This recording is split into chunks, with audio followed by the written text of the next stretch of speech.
اسم شریپوف وقتی گناهان پنهانی لنگری را برآوردی و شرمندش کردی از الله مترسیدی؟ گناهی که الله او را ستر کرده بود. ببین که پیامبر خدا درباره آشکار کردن گناهان پنهانی مردم چی می‌فرماید.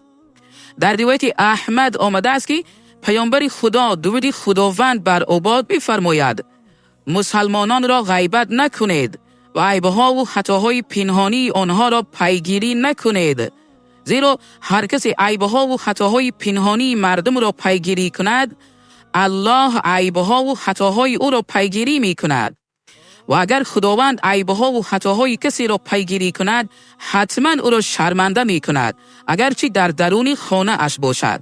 روایت احمد. اسم شریپوف تو قطع مدینه هر دوی شما گناه بزرگی را مرتکب شده که گناهان پنهانی یک نفر آشکار کرده و شرمنده اش کرده. حالا انتظار شوه که خداوند چگونه شما را شرمنده میکنه، چنان شما را شرمنده میکنه که حیران میشه. این وعده پیامبر خدا است.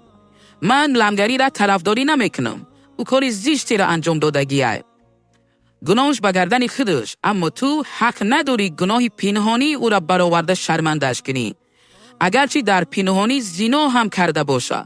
این قانون شریعت است. گناهان آشکارش بگو تا مردم از او برحذر باشند، اما تو تیمه لنگری را چنان کشیدی که دیگر از حد اندازه گذشتی. این خیلی گناه بزرگی است وقتی ستر خداوند از سر کسی میکشی و شرمنده‌اش میکنی. گمان میکنی الله نمیتونست او را شرمنده کنه؟ میتونست البته، ولی شرمنده‌اش نکرد، اما تو او را شرمنده کردی.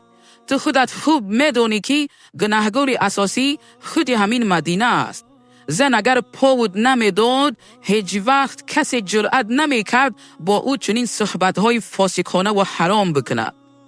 با میگه 50 منوت ازدواجش کردم، پناه به خداوند.